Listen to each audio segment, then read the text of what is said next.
अगर आप इससे पहले वाले पार्ट नहीं देखे होंगे तो जाकर देख लीजिएगा। इस पार्ट के अंदर आज हम लोग रीजनिंग के 15 इम्पोर्टेंट क्वेश्चन को देखने वाले हैं, जो कि आपको आने वाले आगामी सभी परीक्षाओं के लिए महत्वपूर्ण है। दोस्तों सभी क्वेश्चन इम्पोर्टेंट क्वेश्चन है, जैसे कि क्वेश्चन नंबर 1 को देख लीजिए। क्वेश्चन नंबर 1 हमें कह रहा है संबंधित संख्या को चुनिए। जिस प्रकार से दूध का संबंध क्रीम के साथ है, उसी प्रकार से हमसे पूछ रहा है ये दोनों क्वेश्चन मार्क पे कौन से शब्द भरे जाएंगे। क्वेश्चन नंबर 7 को देख लीजिए। नंबर एनालॉजी रीजनिंग का प्रश्न है। जिस प्रकार से 145 का रिलेशन 10 के साथ है, उसी प्रकार से हमसे पूछ रहा है 243 का रिलेशन कौन सा संख्या से होगा, जो ये क्वेश्चन मार्क पे भरे जाएंगे। क्वेश्चन नंबर 2 को देख लीजिए। श्रृंखला सीरीज से रिलेटेड क्वेश्चन है। एक श्रृंखला सीरीज दिया गया है और यहाँ पर क्वेश्चन मार्क है। इन्हीं क्वेश्चन मार्क पे दोस्तों कौन सी संख्या भरी जाएगी, ये हमसे पूछ रहा है। सभी क्वेश्चन इंपॉर्टेंट क्वेश्चन है। कुछ इसी प्रकार के प्रश्न आपको सभी एग्जाम में पूछे जाते हैं, या फिर आप किसी भी एग्जाम की तैयारी कर रहे हो, सभी क्वेश्चन को हम लोग एकदम शॉर्ट ट्रिक आसान तरीके के साथ सॉल्व करने की कोशिश करेंगे। तो आप हमारे साथ अंत तक जरूर बने रहिएगा। चलिए 1 नंबर क्वेश्चन की ओर हम लोग चलेंगे। नंबर 1 हमें कह रहा है नीचे दिए गए प्रश्न में संबंधित शब्द को चुनिए। प्रश्न हमें कह रहा है जिस प्रकार से दूध का संबंध क्रीम के साथ है, उसी प्रकार से हमसे पूछ रहा है कि ये दोनों क्वेश्चन मार्क पे कौन से शब्द संबंधित होंगे। देखिए जब भी हमें इस प्रकार के रीजनिंग के प्रश्न देखने को मिले तो सबसे पहले हम लोग ये सोचेंगे ये दूध से क्रीम कैसे लिख रहा है। देखिए दूध से क्या होता है, क्रीम का निर्माण होता है। उसी प्रकार के हम लोग ऑप्शन देखेंगे तो ऑप्शन नंबर ए में देखेंगे तो कॉलेज से छात्र लिखा हुआ है। देखिए कॉलेज से छात्र का निर्माण होता है, नहीं होता है, तो ए ऑप्शन हमारा गलत हो जाएगा। ऑप्शन नंबर बी में देखेंगे तो चीनी से नमक लिखा हुआ है, चीनी से नमक का निर्माण होता है, नहीं होता है, तो ये भी ऑप्शन हमारा गलत हो जाएगा। ऑप्शन सी को देखेंगे तो मिट्टी से मिट्टी के बर्तन लिखा हुआ है। देखिए मिट्टी से ही हमारा मिट्टी के बर्तन बनाए जाते हैं, यानी कि मिट्टी से ही हमारा मिट्टी के बर्तन को निर्माण होता है। जिस प्रकार से दूध का निर्माण, दूध के निर्माण से क्रीम बनते हैं, उसी प्रकार से हमारे मिट्टी के निर्माण से मिट्टी के बर्तन बनाए जाते हैं, यानी कि इस क्वेश्चन मार्क पे हम लोग मिट्टी को भरेंगे और इस क्वेश्चन मार्क पे दोस्तों हम लोग मिट्टी के बर्तन को भरेंगे। क्लियर है। क्वेश्चन नंबर 1 का हमारा ऑप्शन नंबर सी दोस्तों सही उत्तर हो जाएगा। चलिए अगले प्रश्न की ओर हम लोग चलेंगे, क्वेश्चन नंबर 2 की ओर। क्वेश्चन नंबर 2 हमारे श्रृंखला सीरीज से रिलेटेड क्वेश्चन है। एक श्रृंखला सीरीज दिया गया है और यहाँ पर क्वेश्चन मार्क है। इन्हीं क्वेश्चन मार्क पे दोस्तों कौन सी संख्या भरी जाएगी, ये हमसे पूछ रहा है। देखिए जब भी हमें श्रृंखला सीरीज से रिलेटेड क्वेश्चन देखने को मिले तो सबसे पहले हम लोग श्रृंखला को ध्यान से देखेंगे। देखिए श्रृंखला हमारा किस प्रकार का है, पहले हमारा 2 है, 2 के बाद देखेंगे तो हमारा 3 है, 3 के बाद हम लोग देखेंगे तो हमारा 7 है, 7 के बाद देखेंगे तो हमारा 16 है, 16 के बाद हम लोग देखेंगे तो हमारा 32 है, और 32 के बाद हम लोग देखेंगे तो हमारा क्वेश्चन मार्क है। ध्यान से देखिएगा श्रृंखला को, तो श्रृंखला आपका ऊपर की ओर बढ़ रहा है। जब भी हमें इस प्रकार के श्रृंखला मिले तो सबसे पहले हम लोग ये सोचेंगे ये 2 से 3 कैसे लिख रहा है। देखिए 2 से 3 लिख रहा है, इसमें आपका +1 का अंतर हो जाएगा। आगे देखेंगे तो 3 से ये 7 लिख रहा है, इसमें आपका +4 का अंतर हो जाएगा। आगे देखेंगे तो 7 से ये 16 लिख रहा है, इसमें आपका +9 का अंतर हो जाएगा। आगे देखेंगे तो ये 16 से 32 लिख रहा है, इसमें आपका +16 का अंतर हो जाएगा। आगे देखेंगे तो 32 के बाद हमारा क्वेश्चन मार्क है। अंतर को ध्यान से देखिएगा और समझने की कोशिश कीजिएगा। देखिए 1 क्या आपका 1 का स्क्वायर है, 4 क्या है, ये आपका 2 का स्क्वायर है, 9 क्या होता है, 3 का स्क्वायर होता है, 16 क्या है, 4 का स्क्वायर है, यानी कि 1 का स्क्वायर है, 2 का स्क्वायर है, 3 का स्क्वायर है, 4 का स्क्वायर है।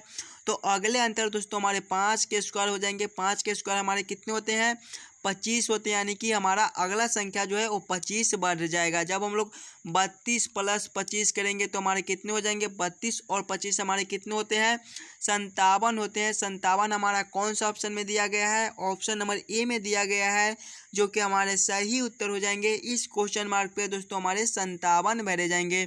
क्लियर है। देखिए 57 भरे जाएंगे। क्लियर है। चलिए अगले प्रश्न की ओर हम लोग चलेंगे, क्वेश्चन नंबर 3 की ओर।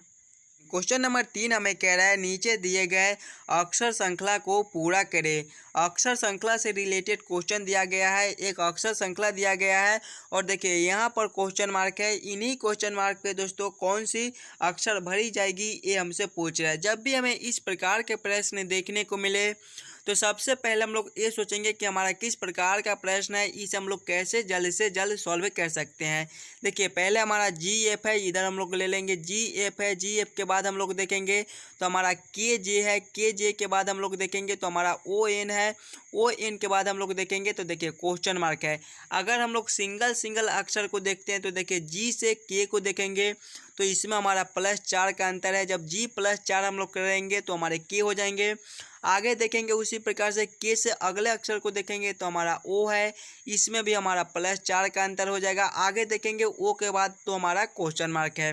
उसी प्रकार से हम लोग दूसरे अक्षर को देखेंगे यानी कि एफ से के को देखेंगे तो इसमें भी हमारा +4 का अंतर हो जाएगा।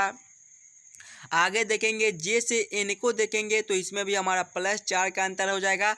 तो वही सेम हम लोग करेंगे यानी कि ओ से जब +4 करेंगे तो हमारे कितने हो जाएंगे, ओ +4 हमारे कितने होते हैं, एस होते हैं। आगे देखेंगे जब एन +4 हम लोग करेंगे, एन +4 करेंगे तो हमारे कितने हो जाएंगे, आर हो जाएंगे। कौन सा ऑप्शन में हमारा एस आर दिया गया है, एस आर हमारे ऑप्शन नंबर बी में दिए गए हैं दोस्तों, जो कि हमारे सही उत्तर हो जाएंगे। इस क्वेश्चन मार्क पे हमारे एस आर भरे जाएंगे। क्लियर है। अगर आपको किसी भी प्रश्न में कहीं पर भी कोई दिक्कत हो तो हमें कमेंट करते चलिएगा।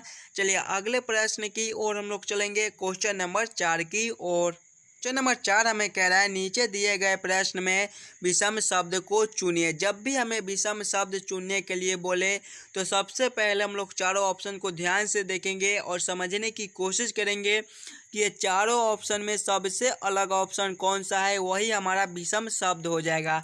ऑप्शन ए में देखेंगे दोस्तों तो हमारा हीरा दिया गया है। ऑप्शन बी में देखेंगे तो हमारा सोना है। ऑप्शन सी में देखेंगे तो हमारा चांदी है। ऑप्शन डी में देखेंगे तो हमारा प्लेटिनियम है। सबसे अलग ऑप्शन कौन सा है ये हम लोग सोचेंगे। देखिए हमारा हीरा क्या होता है, ये हमारा कार्बन का अवरूप होता है। बी में देखेंगे सोना, चांदी, प्लेटिनियम, ये हमारे क्या होते हैं, ये हमारे धातु होते हैं। यानी कि सोना, चांदी, प्लेटिनियम हमारे धातु होते हैं और हीरा हमारे क्या होते हैं, कार्बन के अवरूप होते हैं। तो सबसे अलग हमारा कौन सा हो जाएगा, ऑप्शन नंबर ए हमारे हीरा हो जाएंगे। यही हमारे विषम शब्द है। चलिए अगले प्रश्न की ओर हम लोग चलेंगे, क्वेश्चन नंबर 5 की ओर। क्वेश्चन नंबर 5 हमें कह रहा है लुप्त संख्या ज्ञात करें। देखिए यहाँ पर क्वेश्चन मार्क है, इन्हीं क्वेश्चन मार्क पे कौन सी संख्या भरी जाएगी ये हमसे पूछ रहा है। मिसिंग नंबर से रिलेटेड क्वेश्चन है। जब भी हमें इस प्रकार के मिसिंग नंबर से रिलेटेड क्वेश्चन देखने को मिले तो सबसे पहले हम लोग प्रश्न को, पैटर्न को समझने की कोशिश करेंगे। हमारा किस प्रकार का प्रश्न है, इसे हम लोग कैसे जल्द से जल्द सॉल्व कर सकते हैं। अगर नीचे की साइड से संख्या को देखेंगे तो देखिए हमारा बड़ा संख्या 19 है, 30 है, फिर क्वेश्चन मार्क है। तो ऐसे प्रश्न में दोस्तों पहले हम लोग इस लाइन से सॉल्व करने की कोशिश करेंगे। हमारा 1, 6 और 3 से ये 19 कैसे लिख रहा है, 2, 7 और 4 से 30 कैसे लिख रहा है। उसी प्रकार से हम लोग सोचेंगे हमारा 4, 2 और 5 से कौन सा संख्या बनेगा जो ये क्वेश्चन मार्क पे भरा जाएगा। देखिए पहले हमें 1, 6 और 3 से 19 लाना है। इन्हीं तीनों संख्या को हम लोग आपस में क्या करेंगे ताकि हमारा 19 बन जाए। देखिए अगर दूसरा संख्या प्लस दूसरा संख्या गुना तीसरा संख्या करते हैं तो हमारा कितना हो जाएगा, दूसरा संख्या हमारा 6 है, गुना करेंगे तीसरा संख्या हमारा 3 है, 6 गुना 3 हमारे 18 होती हैं और प्लस पहला संख्या, तो पहला संख्या हमारा 1 है। 18 प्लस 1 करेंगे तो हमारे 19 हो जाएंगे। देखिए 19 यहाँ पर लिखा हुआ है। वही सेम इसमें करेंगे, दूसरा संख्या गुना तीसरा संख्या करेंगे तो दूसरा संख्या हमारा 7 है, 7 गुना तीसरा संख्या हमारा 4 है, 7 गुना 4 करेंगे तो हमारे कितने हो जाएंगे, 28 हो जाएंगे। और इसमें देखिए प्लस पहला संख्या किए थे तो इसमें हमारा पहला संख्या 2 दिया गया है, तो 28 प्लस 2 करेंगे तो हमारे कितने हो जाएंगे, 30 हो जाएंगे। देखिए 30 यहाँ पर लिखा हुआ है, यानी कि क्वेश्चन हमारा यही पैटर्न फॉलो कर रहा है। इसी प्रकार से इस प्रश्न को हम लोग सॉल्व कर सकते हैं। तो वही सेम इसमें करेंगे, दूसरा संख्या गुना तीसरा संख्या करेंगे। दूसरा संख्या हमारा 2 है, 2 गुना तीसरा संख्या हमारा 5 है, 2 गुना 5 करेंगे तो हमारे कितने हो जाएंगे, 10 हो जाएंगे। और सभी में देखिए पहला संख्या ऊपर से जोड़े थे तो इसमें भी पहला संख्या जोड़ेंगे तो पहला संख्या हमारा 4 है, 10 प्लस 4 करेंगे तो हमारे 14 हो जाएंगे। 14 हमारा कौन सा ऑप्शन में दिया गया है, ऑप्शन नंबर बी में दिया गया है दोस्तों, जो कि हमारे सही उत्तर हो जाएंगे। इस क्वेश्चन मार्क पे हमारे 14 भरे जाएंगे। देखिए सभी क्वेश्चन इंपॉर्टेंट क्वेश्चन है, तो पहले आप लोग खुद से जरूर सॉल्व करने की कोशिश कीजिएगा। चलिए अगले प्रश्न की ओर हम लोग चलेंगे, क्वेश्चन नंबर 6 की ओर। क्वेश्चन नंबर 6 हमें कह रहा है 27 दिसंबर को शनिवार है, उसी वर्ष 27 अक्टूबर को कौन सा दिन होगा, ये हमसे पूछ रहा है। देखिए कैलेंडर से रिलेटेड क्वेश्चन है, इस प्रकार के भी प्रश्न आपको एग्जाम में आते रहते हैं, तो पहले आप लोग खुद इसे जरूर सॉल्व करने की कोशिश कीजिएगा। जब भी हमें इस प्रकार के प्रश्न मिले तो सबसे पहले हम लोग प्रश्न को समझने की कोशिश करेंगे, प्रश्न हमें क्या कह रहा है। देखिए प्रश्न हमें कह रहा है 27 दिसंबर को शनिवार है और उसी वर्ष में पूछ रहा है। देखिए उसी वर्ष, साल हमारा चेंज नहीं हुआ है, उसी वर्ष में हमसे पूछा है कि 27 अक्टूबर को कौन सा दिन होगा। जब भी हमें इस प्रकार के प्रश्न मिले तो सबसे पहले हम लोग टोटल दिन को निकाल लेंगे। टोटल दिन कैसे निकालेंगे, देखिए 27 दिसंबर को कौन सा दिन है, शनिवार दिन है। दिसंबर देखेंगे, दिसंबर दिन हमारे कितने दिनों के महीना लगते हैं, 30 दिन के लगते हैं और दिसंबर में हमारा 27 दिन दिया गया है। 30 माइनस 27 करेंगे तो हमारे 3 हो जाएंगे, यानी कि दिसंबर में हमारा 3 दिन बनता है। आगे देखेंगे दिसंबर के बाद हमारा कौन सा महीना आता है, अक्टूबर आता है। देखिए अक्टूबर में हमारा 27 दिन दिया गया है, 27 अक्टूबर। इसको भी जोड़ लेंगे, 3 + 27 करेंगे तो हमारे कितने हो जाएंगे, 30 हो जाएंगे। यानी कि 30 दिन बाद हमसे पूछ रहा है कि कौन सा दिन होगा। 30 दिन पहले कौन सा दिन था, शनिवार दिन था। तो अब हम लोग इसमें क्या करेंगे कि 7 से भाग कर देंगे। 7 से इसलिए भाग करेंगे कि सप्ताह हमारे 7 दिन के होते हैं, 7 दिन के बाद हमारे दिन दोबारा से आ जाता है। जब 7 से इसमें भाग करेंगे तो 7 × 28, हमारा शेष 2 बच जाएगा, यही हमारा उत्तर हो जाएगा। अब इसको क्या करेंगे कि हम लोग शनिवार में +2 कर देंगे। जब शनिवार प्लस हम लोग 2 करेंगे तो हमारे कौन से दिन हो जाएंगे, शनिवार के बाद हमारा रविवार आता है, रविवार के बाद हमारा सोमवार आता है। सोमवार हमारा कौन सा ऑप्शन में है, ऑप्शन नंबर डी में दिया गया है, जो कि हमारे सही उत्तर हो जाएंगे। क्वेश्चन नंबर 7 हमें कह रहा है नीचे दिए गए प्रश्न में संबंधित संख्या को चुनिए। नंबर एनालॉजी रीजनिंग का प्रश्न है। प्रश्न हमें कह रहा है जिस प्रकार से 145 का संबंध 10 के साथ है, उसी प्रकार से हमसे पूछ रहा है 243 का संबंध कौन सा संख्या से होगा, जो ये क्वेश्चन मार्क पे भरे जाएंगे। बहुत ही इंपॉर्टेंट क्वेश्चन है। इस प्रश्न को पहले आप लोग वीडियो को रोक लीजिए और खुद से जरूर सॉल्व करने की कोशिश कीजिएगा कि ये क्वेश्चन मार्क पे कौन सा संख्या भरा जाएगा। जब भी हमें इस प्रकार के प्रश्न मिले तो पहले हम लोग ये सोचेंगे 145 से ये 10 कैसे लिख रहा है, उसी प्रकार से हम लोग सोचेंगे हमारा 243 से कौन सा संख्या बनेगा। देखिए पहले हमें 145 से 10 लाना है। हम लोग 145 को क्या करेंगे ताकि हमारा 10 बन जाए। एकदम आसान सा क्वेश्चन है, थोड़ा सा दिमाग यूज कीजिएगा तो ये प्रश्न को आप आसानी के साथ सॉल्व कर पाइएगा। देखिए 145 को ध्यान से देखिए, ये आपका 1, 4 और 5 से मिलकर बनता है। 145 आपका 1, 4 और 5 से मिलकर बनता है।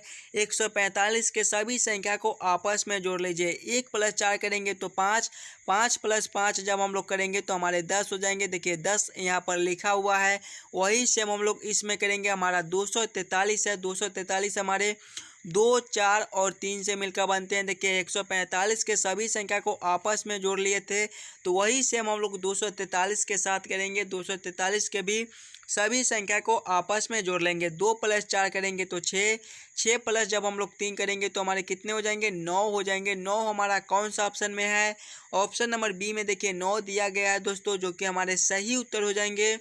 इस क्वेश्चन मार्क पे दोस्तों हमारे 9 भरे जाएंगे। क्लियर है, सभी क्वेश्चन इंपॉर्टेंट क्वेश्चन है। कुछ इसी प्रकार के प्रश्न आपको सभी एग्जाम में पूछे जाते हैं, तो पहले आप लोग खुद से जरूर सॉल्व करने की कोशिश कीजिएगा। चलिए अगले प्रश्न की ओर हम लोग चलेंगे, क्वेश्चन नंबर 8 की ओर। तो ये रहा क्वेश्चन नंबर 8। क्वेश्चन नंबर 8 हमें कह रहा है लेखन सामग्री पेंसिल और आलू, इसका वेन आरेख वेन डायग्राम किस प्रकार से बनेगा, ये हमसे पूछ रहा है। जब भी हमें वेन आरेख वेन डायग्राम से रिलेटेड क्वेश्चन मिले तो सबसे पहले हम लोग ये सोचेंगे ये लेखन सामग्री पेंसिल और आलू, ये तीनों में कौन किसके साथ संबंधित है, कौन किसके अंदर आ सकता है। देखिए लेखन सामग्री है और पेंसिल है। लेखन सामग्री के अंदर ही हमारे पेंसिल कलम सभी आते हैं, जितने भी लिखने का सामान होता है वो सारे हमारे लेखन सामग्री के अंदर ही आएंगे। और आलू ये हमारा सब्जी का नाम है, यानी कि ये हमारा सबसे अलग हो जाएगा। इसका वेन डायग्राम वेन आरेख हमारा कुछ इस प्रकार से बनेगा। इस प्रकार का वेन आरेख वेन डायग्राम कौन सा ऑप्शन में है, देखिए ऑप्शन नंबर डी में दिया गया है, जो कि हमारे सही उत्तर हो जाएंगे। क्वेश्चन नंबर 8 का दोस्तों हमारा ऑप्शन नंबर डी सही उत्तर हो जाएगा। चलिए अगले प्रश्न की ओर हम लोग चलेंगे, क्वेश्चन नंबर 9 की ओर। ये रहा क्वेश्चन नंबर 9। क्वेश्चन नंबर 9 हमें कह रहा है यदि E = 5, पेन बराबर 35 हो तो पेज बराबर क्वेश्चन मार्क। इन्हीं क्वेश्चन मार्क पे कौन सी संख्या भरी जाएगी ये हमसे पूछ रहा है। कोडिंग डिकोडिंग से रिलेटेड क्वेश्चन है। इस प्रकार के प्रश्न आपको एग्जाम में आते रहते हैं, तो पहले आप लोग खुद से ज़रूर सॉल्व करने की कोशिश कीजिएगा। देखिए, जब भी हमें इस प्रकार के प्रश्न मिले तो सबसे पहले हम लोग ये सोचेंगे ये ई से 5 कैसे लिख रहा है, पेन से 35 कैसे लिख रहा है। उसी प्रकार से हम लोग सोचेंगे हमारा पेज से कौन सा संख्या बनेगा जो ये क्वेश्चन मार्क पे भरा जाएगा। पहले हम लोग ई को देखेंगे, तो देखिए ABCD के क्रमानुसार देखेंगे तो ई हमारे 5वें नंबर पर आते हैं, तो ई से 5 लिखा हुआ है। उसी प्रकार से हम लोग पेन को देखेंगे तो पेन हमारे PEN से मिलकर बनते हैं। ABCD के क्रमानुसार देखेंगे तो पी हमारे 16वें नंबर पर आते हैं, ई हमारे 5वें नंबर पर आते हैं और एन हमारे 14वें नंबर पर आते हैं। सभी को आपस में जोड़ेंगे, 16 + 5 हमारे 21 होते हैं, 21 + 24 हमारे 35 होते हैं। देखिए 35 यहाँ पर लिखा हुआ है, यानी कि वही से हम लोग इसमें करेंगे। हमारा PAGE है, इसको हम लोग ले लेंगे। देखिए हमारा PAGE है। ABCD के क्रमानुसार देखेंगे तो पी हमारे 16वें नंबर पर आते हैं, ए हमारे पहले नंबर पर आते हैं, जी हमारे 7वें नंबर पर आते हैं और ई हमारे 5वें नंबर पर आते हैं। सभी को आपस में जोड़ेंगे, 16 + 1 हमारे 17 होते हैं, 17 + 7 हमारे 24 होते हैं, 24 + 5 हमारे कितने होते हैं, 29 होते हैं। 29 हमारा कौन सा ऑप्शन में है, देखिए ऑप्शन नंबर सी में दिया गया है, जो कि हमारे सही उत्तर हो जाएंगे। इस क्वेश्चन मार्क पे दोस्तों हमारे 29 भरे जाएंगे। क्लियर है। चलिए अगले प्रश्न की ओर हम लोग चलेंगे, क्वेश्चन नंबर 10 की ओर। क्वेश्चन नंबर 10 हमें कह रहा है यदि जोड़ का मान गुना, घटाव का मान भाग, गुना का मान घटाव और भाग का मान जोड़, तब 16 भगा 64 घटाव 8 गुना 4 जोड़ 2 का मान क्या होगा, ये हमसे पूछ रहा है। देखिए जब भी हमें इस प्रकार के रीजनिंग के प्रश्न देखने को मिले तो पहले एक बार आप खुद से प्रश्न को पढ़िए और प्रश्न क्या कह रहा है ये समझने की कोशिश कीजिएगा। देखिए प्रश्न हमें कह रहा है कि जोड़ का मान गुना है, यानी कि जहाँ पर जोड़ है वहाँ पे हम लोग गुना को रखेंगे। घटाव का मान भाग है, यानी कि जहाँ पे घटाव है हम लोग वहाँ पे भाग को रखेंगे। गुना का मान हमारा घटाव है, यानी कि जहाँ पे गुना है हमारा वहाँ पे हम लोग घटाव को रखेंगे। भाग का मान जोड़ है, यानी कि जहाँ पे भाग है वहाँ पे हम लोग जोड़ को रखकर इस समीकरण को हल कर लेंगे। देखिए पहले आपका 16 है, 16 को हम लोग ले लेंगे। उसके बाद देखिए भाग है तो भाग का मान देखेंगे। देखिए भाग का मान क्या है, जोड़ है, यानी कि यहाँ पर भाग के चिन्ह पे हम लोग जोड़ को रखेंगे। उसके बाद हमारा 64 है तो 64 को ले लेंगे। उसके बाद देखिए घटाव है तो घटाव का मान को हम लोग देखेंगे, तो देखिए घटाव का मान क्या है, भाग है, यानी कि यहाँ पर हम लोग भाग को चिन्ह को रखेंगे। उसके बाद हमारा 8 है, 8 के बाद देखेंगे तो हमारा गुना है। गुना का मान क्या है, देखिएगा गुना का मान देखिए घटाव दिया गया है, यहाँ पर घटाव है तो यानी कि यहाँ पर गुना वाले जगह पे हम लोग घटाव को रखेंगे। उसके बाद हमारा 4 है। उसके बाद देखिए जोड़ है तो जोड़ का मान देखिए जोड़ का मान क्या है, गुना, यानी कि यहाँ पर हम लोग जोड़ की जगह पे गुना 2 करके इस समीकरण को हल कर लेंगे। पहले हमारे भाग के काम होंगे, उसके बाद हमारे गुना के काम होंगे, उसके बाद हमारे घटाव के काम होंगे, उसके बाद हमारे जोड़ के काम होंगे। पहले हम लोग भाग के काम करेंगे, तो 16 जोड़ जब 64 भगा 8 करेंगे तो हमारे कितने हो जाएंगे, 8 हो जाएंगे। घटाव 4 गुना 2 करेंगे तो हमारे 8 हो जाएंगे। देखिए 16 जोड़ 8 घटाव 8, 8 में से जब 8 घटाएंगे तो 0, 16 + 0 करेंगे तो हमारे 16 ही होंगे। 16 हमारा कौन सा ऑप्शन में दिया गया है, देखिए ऑप्शन नंबर सी में आपका 16 दिया गया है। दोस्तों ऑप्शन नंबर सी में आपका 16 दिया गया है, यानी कि इस क्वेश्चन नंबर 10 का हमारा ऑप्शन नंबर सी सही उत्तर हो जाएगा। ये समीकरण का जो मान है वो हमारा 16 होगा। क्लियर है। चलिए अगले प्रश्न की ओर हम लोग चलेंगे, क्वेश्चन नंबर 11 की ओर। ये रहा क्वेश्चन नंबर 11। क्वेश्चन नंबर 11 दोस्तों हमें कह रहा है नीचे दिए गए प्रश्न में विषम अक्षर को चुनिए। प्रश्न हमें कह रहा है कि ये चारों ऑप्शन में सबसे अलग ऑप्शन कौन सा है। जब भी हमें इस प्रकार के प्रश्न मिले तो पहले हम लोग चारों ऑप्शन को ध्यान से देखेंगे और समझने की कोशिश करेंगे कि चारों ऑप्शन में हमारा सबसे अलग ऑप्शन कौन सा दिया गया है। ऑप्शन नंबर ए में देखिए तो AEIU लिखा हुआ है। ऑप्शन बी में देखेंगे तो BCDF लिखा हुआ है। ऑप्शन सी में में देखेंगे तो AOIU लिखा हुआ है। ऑप्शन डी में देखेंगे तो हमारा OIAE लिखा हुआ है। अगर आप लोग ध्यान से देखिएगा तो देखिए इसमें क्या है कि वॉवेल है, ये भी इसमें भी सारे वॉवेल है और इसमें भी सारे वॉवेल है। लेकिन ऑप्शन बी में देखिए सभी अक्षर कॉन्सोनेंट दिया गया है, यानी कि ऑप्शन बी हमारा सबसे अलग हो जाएगा। बाकी सभी में वॉवेल का इस्तेमाल किया गया है, लेकिन ऑप्शन बी में देखिए सभी अक्षर हमारा कॉन्सोनेंट है, यानी कि क्वेश्चन नंबर 11 का हमारा ऑप्शन नंबर बी विषम अक्षर हो जाएगा। क्लियर है। चलिए अगले प्रश्न की ओर हम लोग चलेंगे, क्वेश्चन नंबर 12 की ओर। दोस्तों ये रहा क्वेश्चन नंबर 12। क्वेश्चन नंबर 12 हमें कह रहा है यदि BHASHA को 1544754 लिखा जाता है और BRAIN को 13408 लिखा जाता है तो AHINSA को कैसे लिखा जाएगा, ये हमसे पूछ रहा है। देखिए कोडिंग डिकोडिंग से रिलेटेड क्वेश्चन है। इस प्रकार के भी प्रश्न आपको एग्जाम में आते रहते हैं, तो आप लोग खुद से पहले ज़रूर सॉल्व करने की कोशिश कीजिएगा।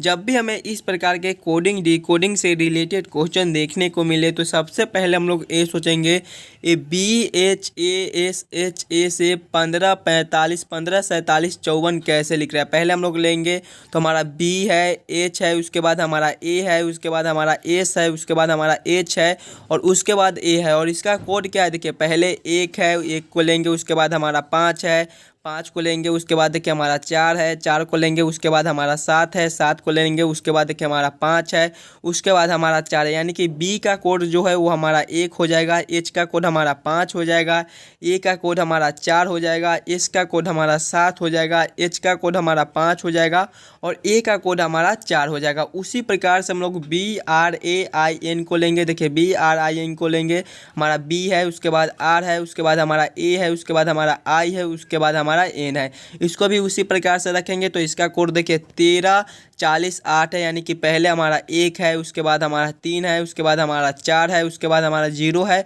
और उसके बाद 18। इसमें हमारा क्या है, इसके बाद 8 है। देखिए इसमें हमारा क्या है कि B का कोड 1 बन जा रहा है, R का कोड 3 बन जा रहा है, A का कोड 4 बन जा रहा है, I का कोड 0 है और N का कोड 8 है। उसी प्रकार से हम लोग A क्या है, AHINSA है हमारा, इसमें भी इसी प्रकार से कोडिंग करेंगे। तो A का कोड क्या है, देखिएगा A का कोड यहाँ पे देखिए 4 दिया गया, यानी कि यहाँ पर हमारा 4 हो जाएगा। उसके बाद हमारा क्या है, H है, तो H का कोड देखिए यहाँ पर 5 है, तो हम लोग 5 को लेंगे। उसके बाद देखिए हमारा I है, तो I का कोड हम लोग देखेंगे, I का कोड कहाँ पर है, देखिए I का कोड यहाँ पर 0 है, तो हम लोग 0 को लेंगे। उसके बाद हमारा N है, तो N का कोड हम लोग देखेंगे, देखिए N का कोड यहाँ पे 8 है, तो 8 को हम लोग लेंगे। उसके बाद देखिए हमारा S है, तो S का कोड कहाँ पर है, देखिए S का कोड यहाँ पर 7 है, तो हम लोग 7 को लेंगे। उसके बाद देखिए हमारा A है, तो A का कोड यहाँ पे देखिए 4 दिया गया है। कौन सा ऑप्शन में हमारा 450874 दिया गया है, 450874 कौन सा ऑप्शन में है, देखेंगे 450874 हमारे ऑप्शन नंबर डी में दिए गए हैं, जो कि हमारे सही उत्तर हो जाएंगे। क्लियर है दोस्तों। चलिए अगले प्रश्न की ओर हम लोग चलेंगे, क्वेश्चन नंबर 13 की ओर। क्वेश्चन नंबर 13 में कह रहा है नीचे दिए गए प्रश्न में संबंधित अक्षर को चुनिए। प्रश्न में कह रहा है RBLP अनुपात SWMQ, जिस प्रकार से RBLP का रिलेशन SWMQ के साथ है उसी प्रकार से हमसे पूछ रहा है GLRP का रिलेशन कौन सा अक्षर से होगा, जो ये क्वेश्चन मार्क पे बैठे जाएंगे। जब भी हमें इस प्रकार के रीजनिंग के प्रश्न देखने को मिले तो सबसे पहले हम लोग ये सोचेंगे RBLP से SWMQ कैसे लिख रहा है। देखिए पहले हमारा RB है, RBLP है, उसके बाद देखेंगे तो इससे क्या लिखा हुआ है, SWMQ लिखा हुआ है। ध्यान से देखिएगा, अगर हम लोग सिंगल अक्षर को पहले देखते हैं, यानी कि R से S को देखते हैं, तो इसमें आपका क्या कर दिया है, +1 कर दिया। जब R +1 हम लोग करेंगे तो हमारे S हो जाएंगे। उसके बाद देखिए V से W लिखा हुआ है, इसमें भी आपका +1 है। आगे देखेंगे तो L से M लिखा हुआ है, इसमें भी आपका +1 हो जाएगा। आगे देखेंगे तो P से Q लिखा हुआ है, इसमें भी आपका +1 है, यानी कि चारों अक्षर में +1 +1 +1 +1 कर दिया है। तो वही से हम लोग GLR GLKP के साथ करेंगे। GLKP के सभी अक्षर में +1 कर देंगे। देखिए पहले हमारा G है, उसके बाद हमारा L है, उसके बाद हमारा K है, उसके बाद P है। सभी अक्षर में +1 करेंगे तो G+1 करेंगे तो हमारे क्या हो जाएंगे, G+1 हमारे H होते हैं। आगे देखेंगे तो हमारा L है, जब L+1 करेंगे तो हमारे क्या हो जाएंगे, L+1 हमारे N होते हैं, M होते हैं। आगे देखेंगे तो हमारा K है, जब K+1 करेंगे तो हमारे क्या हो जाएंगे, L हो जाएंगे। आगे देखिए हमारा P है, जब P+1 करेंगे तो हमारे क्या हो जाएंगे, Q हो जाएंगे। कौन से ऑप्शन में हमारा HMLQ लिखा हुआ है, HMLQ दोस्तों हमारे ऑप्शन नंबर C में देखिए यहाँ पर लिखा हुआ है, यानी कि इस क्वेश्चन मार्क पे दोस्तों हमारे HMLQ भरे जाएंगे। क्लियर है। चलिए अगले प्रश्न की ओर हम लोग चलेंगे, क्वेश्चन नंबर 14 की ओर। क्वेश्चन नंबर 14 में कह रहा है निम्नलिखित अक्षर श्रृंखला में कितने एम इस प्रकार से उपस्थित है जिनके पहले W है और बाद में भी दिया गया है। जब भी हमें इस प्रकार के प्रश्न मिले तो क्या पूछ रहा है कि कितने एम इस प्रकार से जिनके पहले W होना चाहिए और बाद में भी होना चाहिए। तो सबसे पहले हम लोग क्या करेंगे कि कितने एम है वहाँ पे हम लोग टिक लगा लेंगे। तो देखिए एक एम हमारा यहाँ पर दिखाई दे रहा है, एक यहाँ पर है, एक हमारा यहाँ पर है, उसके बाद हमारा एक यहाँ पर है, उसके बाद हमारा एक यहाँ पर है, उसके बाद देखिए हमारा एक यहाँ पर है और एक हमारा एम यहाँ पर दिया गया। अब हमें प्रश्न आगे क्या कह रहा है, देखिए पहले W होना चाहिए और बाद में भी होना चाहिए। इस वाले एम को देखेंगे तो पहले W है, नहीं ये पहले भी है, यानी कि इसको हम लोग काउंट नहीं करेंगे। आगे वाले एम को देखेंगे तो एम हमारा अब यहाँ पर है तो इसके पहले W है, नहीं यहाँ पे T है, यानी कि ये भी हमारा गलत हो जाएगा। आगे देखेंगे तो हमारा एम यहाँ पर है तो इसके पहले W है, नहीं यहाँ पर भी है, यानी कि इसको भी हम लोग काउंट नहीं करेंगे। आगे चलेंगे तो यहाँ पर भी एम है, इसके पहले W है, नहीं है, यानी कि इसको भी हम लोग काउंट नहीं करेंगे। उसके बाद देखिए यहाँ पर एम है, इसके पहले W है, नहीं यहाँ पर भी है, इसको भी हम लोग काउंट नहीं करेंगे। आगे देखेंगे यहाँ पर हमारा एम है तो इसके पहले देखिए W दिया गया है और बाद में भी दिया गया, यानी कि एक ऐसा अभी तक हमें मिल गया। आगे देखेंगे तो हमारा एम यहाँ पर है और पहले W है, W यहाँ पे दिया गया और भी इधर है, नहीं है, यहाँ इधर भी W है, यानी कि इसको भी हम लोग काउंट नहीं करेंगे। तो कुछ इस प्रकार का हमारा सिर्फ एक ही है, यानी कि ऑप्शन नंबर C हमारे सही उत्तर हो जाएंगे। एम के पहले W और एम के बाद भी बस इस प्रकार के एक ही बनते हैं, तो ऑप्शन नंबर C हमारे सही उत्तर हो जाएंगे। क्वेश्चन नंबर 14 का ऑप्शन नंबर C करेक्ट उत्तर हो जाएगा। चलिए अगले प्रश्न की ओर हम लोग चलेंगे, क्वेश्चन नंबर 15 की ओर। क्वेश्चन नंबर 15 में कह रहा है नीचे दिए गए प्रश्न आकृति में विषम आकृति को पहचान करें। यहाँ पर आपको एक प्रश्न आकृति दिया गया है, 4 आकृति दिए गए हैं और इन्हीं चारों आकृति में हमसे पूछ रहा है कि सबसे अलग आकृति कौन सा है। कैसे हम लोग पहचानेंगे, सभी आकृति को ध्यान से देखेंगे। पहले आकृति ए को देखेंगे तो सभी का देखिए मुँह जो है सो बाहर की ओर खुला हुआ है, जिधर हमारा खंड है उसका मुँह जो है वो हमारा बाहर की ओर खुला हुआ है। ऑप्शन बी में देखेंगे तो इसमें भी देखिए सभी का मुँह जो है वो बाहर की और खुला हुआ है।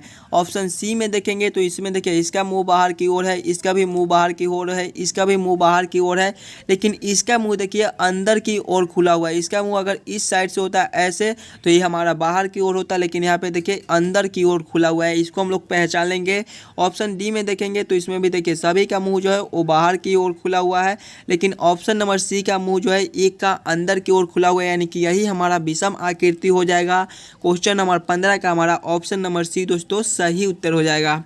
आशा करता हूं दोस्तों आप सभी प्रश्न को बढ़िया से समझ गए होंगे। अगर आपको किसी भी क्वेश्चन में कहीं पर भी कोई दिक्कत हो तो हमें कमेंट करके बताइए।